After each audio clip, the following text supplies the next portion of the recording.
The night Elvis Presley walked onto that stage, everything changed. I was just a teenager back then, but I remember it like it was yesterday. The air was electric, and the crowd was buzzing with a kind of energy I'd never felt before. We were all packed into the auditorium, waiting, and when the lights dimmed, the anticipation was almost unbearable. Then he appeared. Elvis Presley, the man who would make history in more ways than one. He was dressed in a shiny suit, his hair slicked back, and his eyes were intense, almost hypnotic. The moment he started to sing, the girls went wild. They screamed, they cried, and some even fainted. But that wasn't even the most shocking part. As he moved, it was like he was dancing with the music itself. His hips swiveled, his legs pumped, and his whole body seemed to pulse with a rhythm that was both raw and thrilling. It was unlike anything we'd ever seen. The men in the audience were dumbfounded, and the women were losing their minds. Some of them even started climbing over the tables, desperate to get closer to him. I remember a girl who was sitting a few rows ahead of me. She was so caught up in the moment that she jumped up on the seat, then onto the table, and started making her way toward the stage. The security guards tried to stop her, but she was determined. She made it to Elvis, threw her arms around his neck, and kissed him. The entire crowd erupted in cheers and laughter. It was a moment of pure, unbridled chaos, and no one could believe what they were seeing. Elvis didn't seem fazed by it. He just smiled, gave her a scarf, and kept on singing. But that night, he wasn't just a performer. He was a force of nature. He was breaking all the rules, defying every norm, and people couldn't get enough of it. The next day, the newspapers were filled with outrage. They called him obscene, a threat to society, and a corrupter of youth. But for those of us who were there, we knew the truth. Elvis wasn't just a singer, he was a revolution. He was changing the way we thought about music, about love, and about ourselves. That night, as I sat in that crowded auditorium, I realized that nothing would ever be the same again. Elvis Presley had arrived, and he was going to change the world, and he did. I remember when I was a kid, I used to watch my mama, Gladys, work her fingers to the bone. She was always trying to make things better for us, even though life was really hard. We lived in a small town called Tupelo, and things weren't easy. There was no electricity, no paved streets, and most of the time we were just trying to get by. Mama had a tough life. She was one of 8 kids, and her mom, Doll, was always sick. Doll had tuberculosis and was bedridden most of the time. Despite that, she was a real boss, always demanding attention and care. Mama and her siblings had to take care of her, and they didn't have much. They slept on a mattress made of crabgrass, and their shoes were patched with metal rings from hog snouts. Mama used to say that we didn't have much, but we always had each other. When Mama was a teenager, she was a lot different from how she became later. She was funny and outgoing, and she loved to dance. She wanted to be a singer or an actress, but life had other plans. She used to go to the movies on a flatbed truck, where they showed new talking pictures. She dreamed big, but the harsh reality of our life in Tupelo made it hard for her to chase those dreams. Mama had a temper, though. She could be really fierce when she needed to be. I remember a story about when she was a kid and a farmer tried to hurt her family. She grabbed a plowshare and hit him with it. She was strong and determined, and no one messed with her. But even with that strength, she was scared of a lot of things. Thunderstorms, wind, and strange noises at night would make her nervous. She always thought there were dark things moving in the bushes around our house. As Mama grew older, she became more focused on the opposite sex. She was fast, and that was a big deal back then. People talked about her, but she didn't care. She wanted to have fun and escape the hard life we had. She even eloped with a married man once, but she came back after 2 days, ashamed and heartbroken. It was a tough time for her. Then, when I was just a baby, my Grandpa Bob died suddenly from pneumonia. It was a huge shock, and it changed everything. Mama had to take on even more responsibility. She had to work full-time and take care of her mom and younger siblings. The stress was too much, and she started to break down. We lost our house and farm, and the family had to split up. Mama was left to take care of us, and it was really hard. Despite all the struggles, Mommy always did her best. She made sure we had food on the table and a roof over our heads. She was my best gal, and I knew she would always be there for me, no matter what. But the weight of it all was too much, and it changed her. She became more withdrawn and worried, always fearing the worst. Even when I became famous, she never really got used to it. She missed the simple life we had, and she was always afraid for me.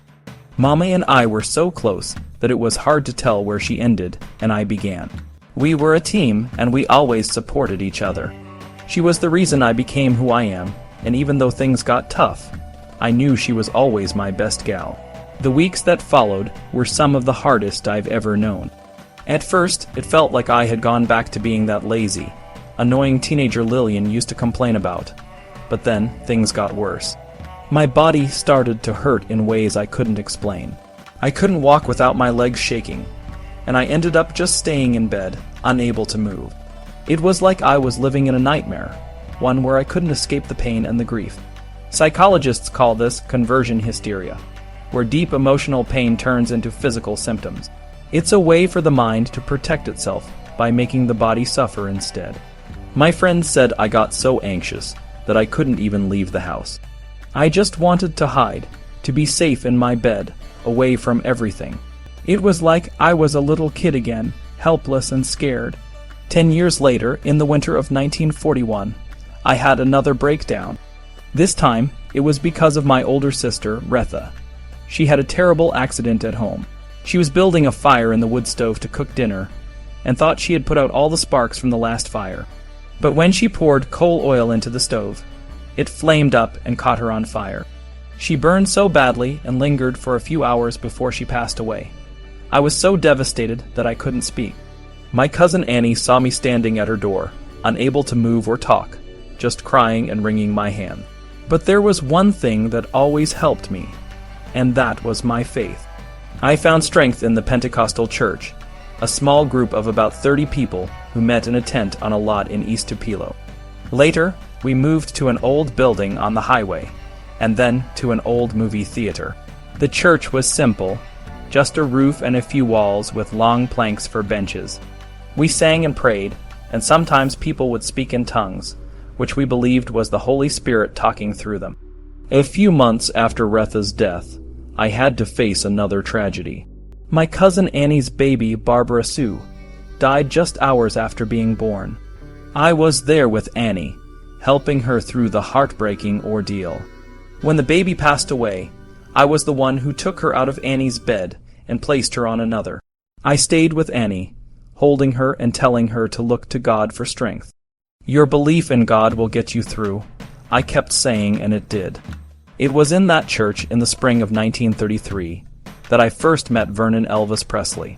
I was 21, working at the Tupelo Garment Company, and he was this handsome, well-mannered young man with full lips that curled into an easy sneer. He reminded me of a character from a novel, a backwoods Romeo.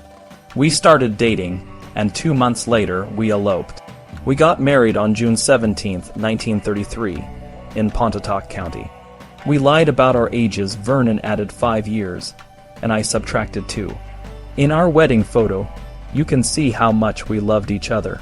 Our heads were pressed together, and I was snuggled up to him, my arm around his shoulder. At first, I dated Vernon's older brother, Vester, while my younger sister, Kletz, went out with Vernon. But things changed, and soon it was Vernon and me. We were a bit of a match made in heaven, and a bit of a scandal, too.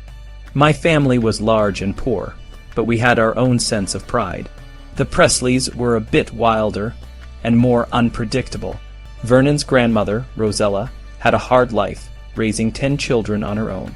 Her youngest son, Joseph, said a man named Steele, who was part Cherokee, might have fathered a few of her children. Vernon's father, Jessie, was a different story. He was mean and stingy, especially when he drank. He would lock his whiskey away, so his wife, Minnie-Me, couldn't get to it.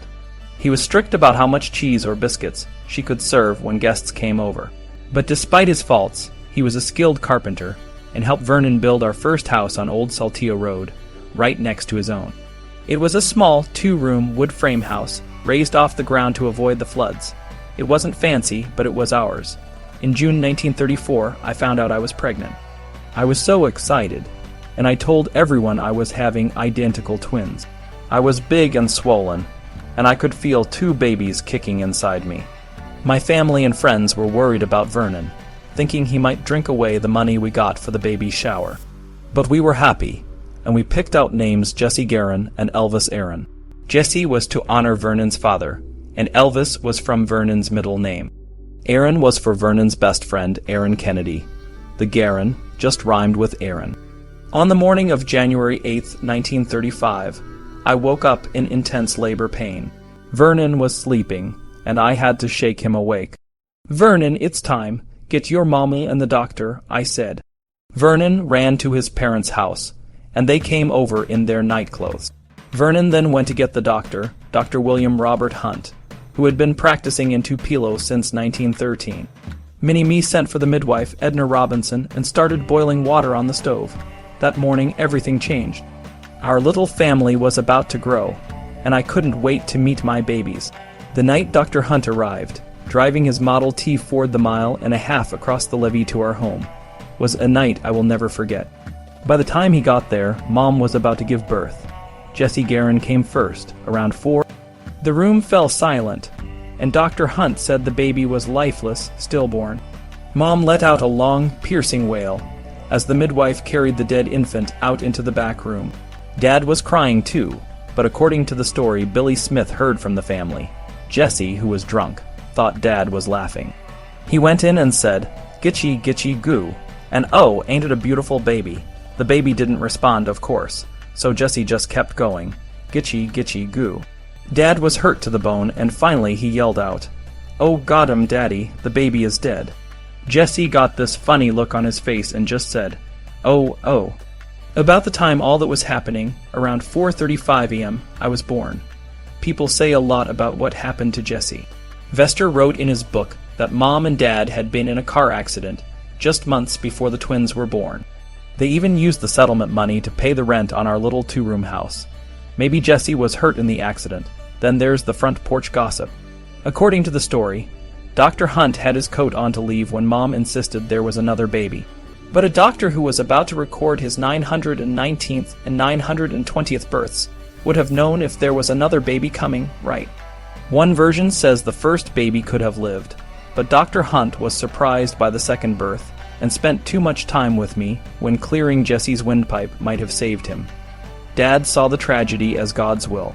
Just before the births, there were 2 identical medicine bottles on the mantel of the fireplace. As Mom was giving birth, one of the bottles burst while the other stayed intact. After Jessie was pronounced dead, Dad thought the exploding bottle was a sign from heaven. He believed that when Jessie died, I took over his soul and spirit. Mom was really weak from blood loss, and Dr. Hunt, who only charged the Presleys $15 for the birth, sent her to the Tupelo hospital. I went with her, and she stayed there for 2 weeks. Dr. Hunt told the community at church that the Presleys had twins, and one died. The community was poor, but they looked after their own. People came to visit and brought things to help. A few days after the delivery, Dr. Hunt wrote down the births in his ledger, but he made some mistakes. He spelled my name as Avis, and Jessie's name as Garian. He also wrote the wrong date for Jessie's birth. His daughter, Sarah Hunt Potter, said she wasn't sure if 4:35 a.m. was the right time for my birth because he waited so long to write it down. The biggest mystery is where Jessie is buried.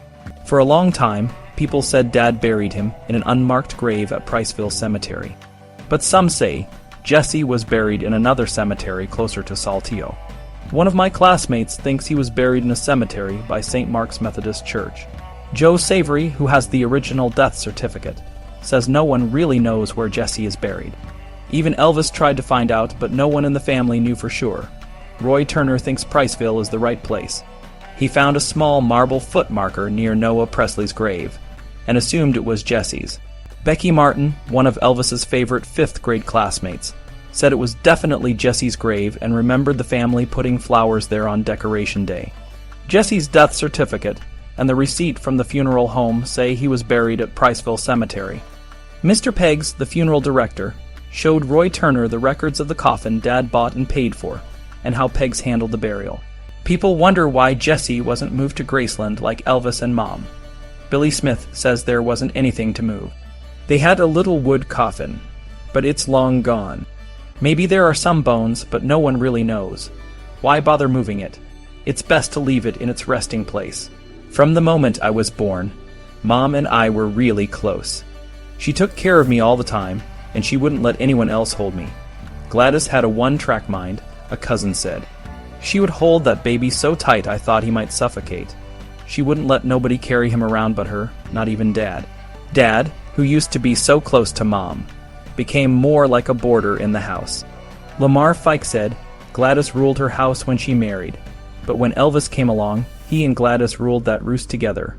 You had a wife who dominated everything, a husband who didn't like to work, and an only child who was doted on by his mother.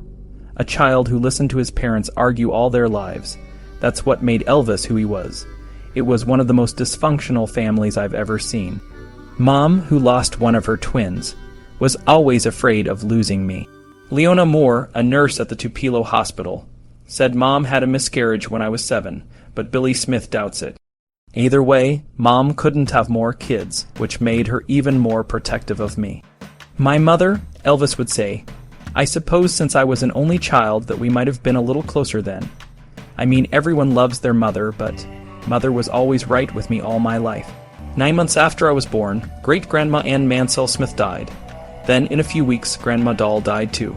3 deaths in the family in just 11 months made Mom even more afraid. She clung to me tighter, like I was her shield against the world. On April 5th, 1936, a big tornado hit Tupelo. It was the 4th deadliest tornado in U.S. history, killing 235 people and destroying 48 city blocks. It sounded like a bunch of freight cars running together, Magnolia Clanton remembered. It just hit, and you heard people screaming in the streets. Grandpa Noah ran for his school bus, picked up his parents, and then Dad and Mom. They all went to the Baptist church, where Dad's sister, little Gladys, was in worship. Jessie warned the congregation about the storm, and then they all went to Grandpa Noah's house. The men braced themselves against the walls, and the women prayed. Grandma Minnie-Me fainted over and over, and Mom huddled in the corner holding me tight. When we got home, the Methodist church across the street was completely gone, but our little house was still standing. Mom turned to her faith and thanked God for sparing us. The next year, Uncle Gaines Mansell became the preacher at the new Assembly of God Church. One day, Mom testified to a vision she had, saying I was going to be something special, a great leader of men. She believed it with all her heart. She thought I had the power of 2 people because of Jessie. I would have all the good things Jessie might have had, making me twice as good in every way. The church services were long and intense. They started around 7 or 7:30 at night, and sometimes went until after midnight. The altar call would come, and then they'd pray and shout for hours. People would dance around the sanctuary, shouting and fainting. Praise the Lord, hallelujah, glory, I love you, Lord. It was loud and emotional. When I was 2, I started going up to the platform to sing with the choir. It was a small church, so I couldn't sing too loud, but the preacher and everyone thought it was cute. They let me stand up there and sing with them. Mom used to laugh about it. In 1937, just before my 3rd birthday, something bad happened to the family. On November 16, 1937, Dad, Uncle Travis, and their friend Leather Gable were charged with uttering a forged instrument. They changed a $4 check from Dad's landlord, Orville Bean, to a larger amount. Dad was angry because the hog was worth more, and he needed the money. They talked about it, and they did it. The details are a bit fuzzy, but Orville Bean said Dad let the others copy his signature and forge checks, and Dad got $15 for it. That night changed everything. Dad was in trouble, and it had a big impact on all of us. The family was already struggling, and this made it even harder. But through everything, Mom and I stayed close, and I learned to find comfort and joy in music, just like she did. I remember my dad, Travis, telling me stories about what happened back when my Uncle Vernon and my dad got into trouble. They were just drinking and acting silly one night, and before they knew it, they had done something really bad. Vernon got so mad thinking about it, and they all decided to fix whoever they were mad at. My dad was always up for anything, and he'd do what others asked him to do. After that, they all went on a bit of a high life. My dad and Leather went to Texas to find jobs, but all they came back with was some new clothes. But when they got home, the police were waiting for them. Vernon was already in jail, and my dad was taken away too. They couldn't pay the bail, which was way too high for them. Later, Leather and my dad got bailed out, but Vernon was left in jail for 6 months. The worst part was that Vernon's own dad, J.D., didn't even help him at first. He only changed his mind later. At the trial, things got really heated. Mr. Bean, who owned the land where we lived, called Vernon some really mean names. It was the worst thing you could say about someone in those parts. My dad and uncle were sent to a really tough prison called Parchment, but a few months later, Vernon was made a trustee, which meant he could have visits from my grandma and Elvis. They would visit whenever they could, which wasn't very often. When Vernon came back, things were different. My grandma, Gladys, and Elvis were really close, and Vernon felt left out. They all started having trouble sleeping, like they were acting out their nightmares. Elvis and Gladys were so close that it was like they were one person. No one else could come between them. Vernon was let out of prison after 9 months, because he behaved well and showed he was sorry. My grandma worked hard to get signatures for a petition to help Vernon, and even Mr. Bean wrote a letter to the governor asking for leniency.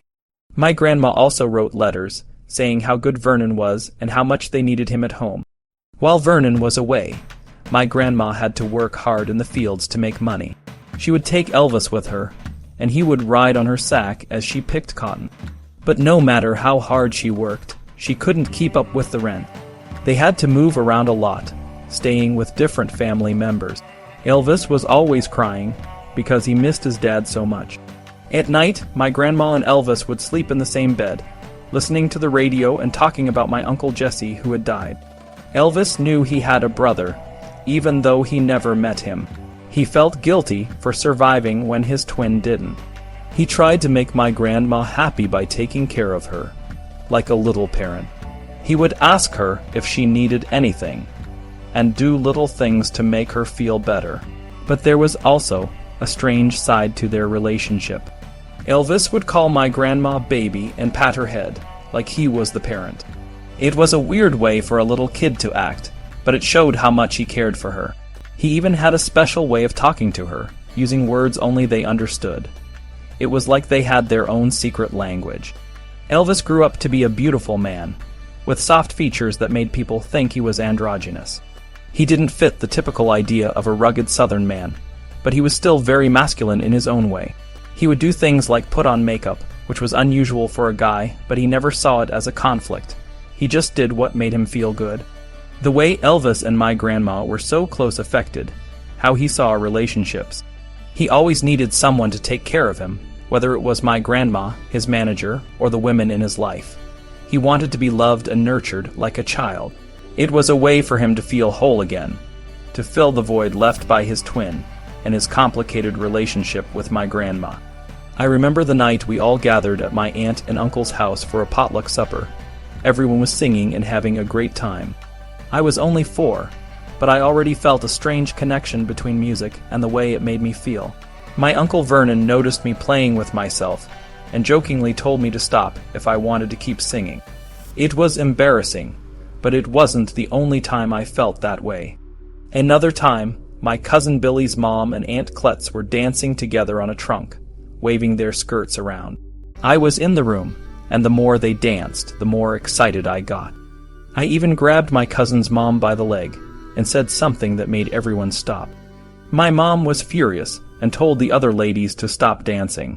She was always protective of me, especially after losing my twin brother, Jessie. Starting school was tough. I was only 4, and being away from Mom for so long was hard. Dad was often away working, so it was just me and Mom most of the time. We'd visit Jessie's grave together, and Mom would encourage me to talk to him, like he was still there. She made me feel like he was part of us, even though he was gone. After those sad visits, Mom would always try to cheer me up with treats and special cakes. I was always a bit of a loner at school. I had my special cup and utensils, and I didn't like using anyone else's. I even carried my own knife and fork in my pocket because I didn't want to eat with other people's silverware. It was a habit I kept even as an adult. One day, Mom played a cruel trick on me. She was sick, and the doctor came to visit. When the doctor left, I ran to Mom's room, worried. She had made a pillow look like a baby, and I was so excited. But when I realized it was just a trick, I was heartbroken. I guess she didn't realize how much it would affect me. By 1943, Dad was working hard to provide for us. We moved to Pascagoula for a while, but we were all homesick, so we came back to Tupelo. Dad found a job driving for a grocery store, and things started to feel more stable. In 4th grade, I had my first real girlfriend, Ilwa Bedford. We wrote notes to each other and spent time together at school events. She was sweet, and I remember her smile. We even entered the cakewalk at the Halloween carnival. But the thing I really stood out for was my singing. I sang a song called Old Shep in Chapel, and it made some of my classmates cry. It was a sad song about a boy and his dog, and it reminded me of my own loss. The next year, my 5th grade teacher, Mrs. Grimes, noticed my singing and encouraged me to enter a talent contest at the fair. I sang Old Shep again, but I didn't win. I came in 5th, and it was a bit disappointing. Ilwa was still proud of me, though. Later that year, I met Maggie Morgan. She was a few inches taller than me, with dark hair and eyes. We went to the same church, and she played the piano while I sang. We were paired together in the Christmas pageants, and I played Joseph to her Mary. Our families were friends too, and we'd sneak out to be alone when the grown-ups were visiting. Maggie was different from Ilwa. Our connection ran deeper, and it lasted for several years. She reminded me of Mom in a way, and I felt a strong bond with her. It was the start of a pattern that would continue throughout my life. Women would either be like Mom or just playthings, but I never really knew how to have a deep, meaningful relationship with anyone else. I remember the days when I would walk through the woods with Maggie, holding hands and talking about the future. We dreamed big, and for me the dream was always to be a singer. I told Maggie that the girl I would marry would have to be a lot like my mom. We carved our initials and the words, Love Forever, into a tree and a stack of lumber. We were sweethearts, and I thought we would always be together. At school, I wasn't much of a talker. I stood out for being a giving kid who wanted to please everyone. My grades weren't great, especially in math and geography. But when I turned to music, I felt like I could shine. Maggie thought I was a nice, polite boy, her ideal guy. With the boys, I was a different person. I played with the son of Leather Gable, who lived next door. One day, we were wrestling, and I accidentally hurt him pretty badly. I felt terrible, and visited him every day while he was laid up. I wasn't a troublemaker. I didn't talk back to my teachers or my parents, but I did have a mischievous side like my dad. I loved sitting around with the men and boys, listening to their stories. One night, an uncle told us that women would eat you up like blue cheese. I thought it was the funniest thing I'd ever heard. Most of my friends were girls, like Becky Martin and Barbara Spencer. I didn't mind babysitting my relatives' kids, carrying them on my hip like a girl might. My mom, Gladys, was my whole world. She was my role model, my friend, and my protector. I could wake her up anytime, and she would help me with anything. For years, Gladys watched over me like a hawk. She didn't walk me to school every day, but she always made sure I was safe. My friend Harold Lloyd, who lived with us for a while, was careful not to let anything happen to me. He knew how overprotective my mom was. I couldn't go down to the creek with the other kids. I had to stay close to the house where she could see me. Sometimes, I felt like I needed to prove myself. I would climb trees even though my mom told me not to. I also got into a few fistfights as I got older. One time, some kids jumped me, and my mom chased them away with a broom. Another time, she threatened a kid with a stick because he said something about me. Despite her protectiveness, I loved my mom. I realized later that she was just trying to keep me safe. On my 11th birthday, we went to the hardware store, and I wanted a rifle for target practice. My mom suggested a guitar instead, saying it would help with my singing. I threw a tantrum, but she said I'd get nothing if I didn't calm down. The salesman brought out a guitar, and I tried to play Old Shep. I ended up getting the guitar, and I learned to play it. I also got a bike and a rifle later, but I broke my arm on the bike and couldn't play the guitar for a while. In 1946, my family moved to a new neighborhood near the black part of town called Shake Rag. The music I heard there, the blues, the gospel, became a big part of my life. I also loved the country music of Mississippi Slim, who encouraged my singing. I started singing in front of the Tupelo Hotel, and people would give me money. I'd run to the laundry where my mom worked and give her the money, then hurry back to the hotel. My dream was to have my own radio show on Wheelo, just like Mississippi Slim. I also loved the music of Sister Rosetta Tharpe, who played the guitar like no one else. She was bold and daring, and her music inspired me to be myself. In the 6th grade, I was an odd kid in overalls who didn't fit in. The girls thought I was crazy because I flirted with nearly all of them. Some of them even tried to avoid me, but I didn't care. I was just being me, and I knew that music was where I belonged. As the years passed, life in Memphis got a bit better for us. We found a home in a place called Pinch, a neighborhood that wasn't the easiest, but it was where we could afford to live. My dad and Uncle Travis both found jobs at the Precision Tool Company, and my mom started working at a drapery factory. We had to make do with what we had, but we were making it work. I still remember those first days at L.C. Humes High School. Dad walked me there on my first day, and I was so nervous I nearly ran back home. But I stuck it out, and soon enough, I started to feel like I belonged. I even did pretty well in school, getting A's and B's in some subjects, which was a big improvement from Tupelo. Music was always my escape, though. I'd bring my guitar to school almost every day, practicing during lunch. I'd sit by myself, strumming and dreaming of the day I'd sing at the Grand Ole Opry. Some kids made fun of me, but others, like Maggie Morgan, believed in me. We were young, but we were in love. I even wrote our names on a tree and told her I'd marry her someday. She was the first girl who made me feel like I could be someone, but things changed. Maggie stayed in Tupelo, and we moved on to Memphis. I missed her a lot, but I had to focus on my dreams. Memphis was a different world, full of new sounds and people. I started exploring Beale Street, where the blues music filled the air. I'd watch the musicians play, their eyes closed, and I'd feel this fire inside me. I wanted to be just like them, to make people feel something with my music. I also met Betty Ann McMahon through my grandma. We became good friends, but it didn't last. She chose another boy, and it broke my heart. But I learned that love isn't always easy, and sometimes you have to keep moving forward. Memphis was a city of opportunities, and I was determined to make the most of it.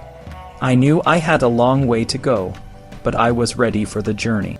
I'd sing and play my guitar, dreaming of the day when I'd be on stage, making my family and everyone who believed in me proud.